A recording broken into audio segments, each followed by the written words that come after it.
পিতা পুত্র পবিত্র আত্মার নামে আমেন। নিজেকে জানার অর্থ হলো প্রথমত নিজের চরিত্রকে জানা।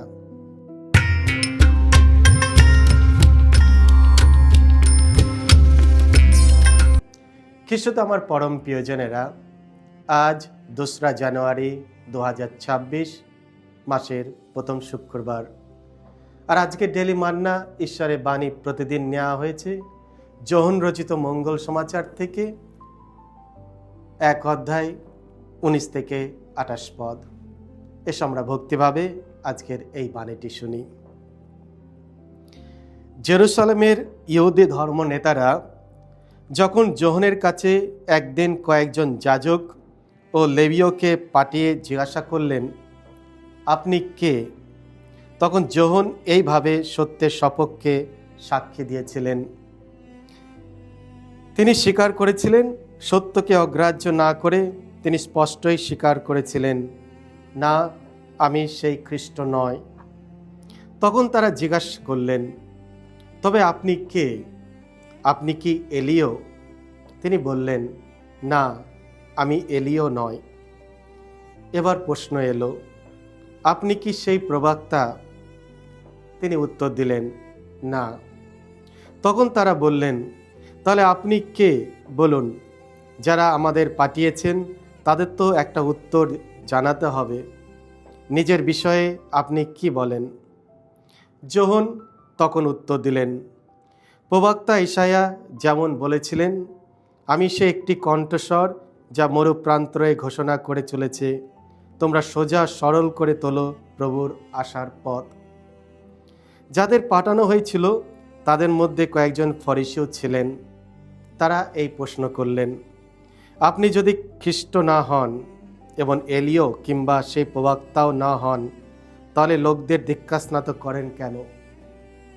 যোহন উত্তর দিলেন, আমি লোকদের জলে অবগ্রহণ করিয়ে দীক্ষাস্নাত করি বটে, কিন্তু আপনাদের মধ্যে এমন একজন আছেন যাকে আপনারা জানেন না। সেই তিনিই, যিনি আমার পরে আসছেন, আমি তার জুতোর বাঁধন খুলে দেবার যোগ্যও নয়। এই সমস্ত ঘটেছিল জর্ডন নদীর ওপারে বেথানিয়াতে। জন সেখানেই লোকদের দীক্ষাস্নাত করতেন। এই হলো প্রভু যিশুর মঙ্গল সমাচার। প্রভু যিশু, তোমার মহিমা উচ্চারিত হোক। তুমি কে? তুমি নিজের সম্পর্কে কি বলো? খ্রিস্ট আমার পরম প্রিয়জনেরা, এই প্রশ্নগুলি ফরিসীদের পক্ষ থেকে দীক্ষাগুরু যোহনের কাছে করা হয়েছিল। আর যোহন সঠিকভাবে উত্তর দিয়েছিলেন।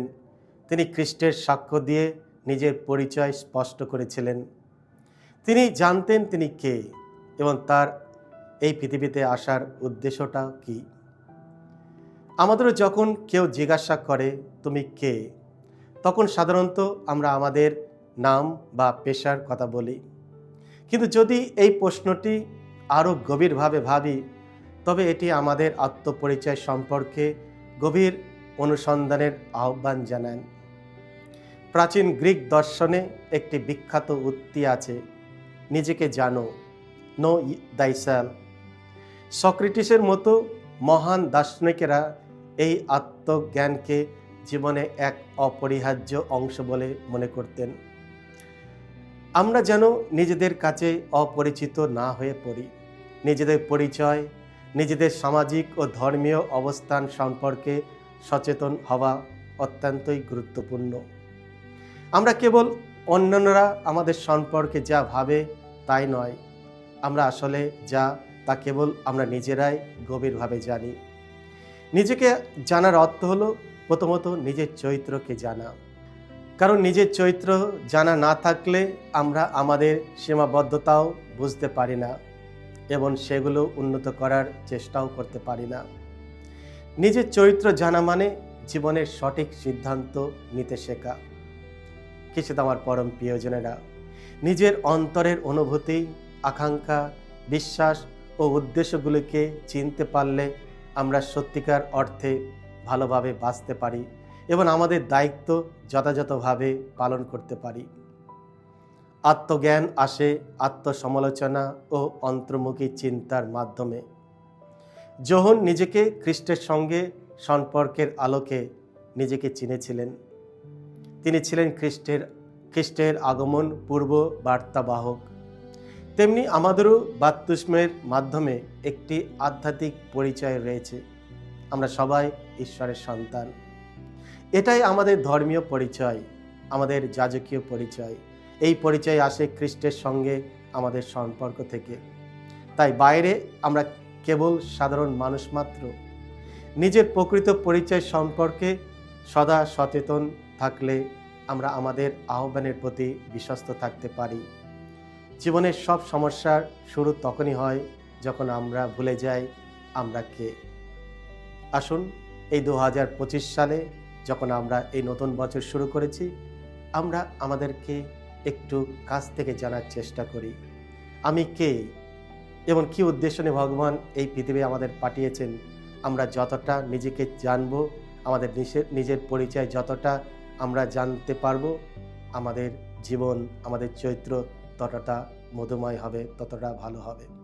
তাই এসো আমরা একে অপরকে সাহায্য করি নিজেকে জানার জন্য এবং অপরকে জানার জন্য। সকলকে জয় যিশু। ঈশ্বর আপনাদের সকলকে আশীর্বাদ করুন।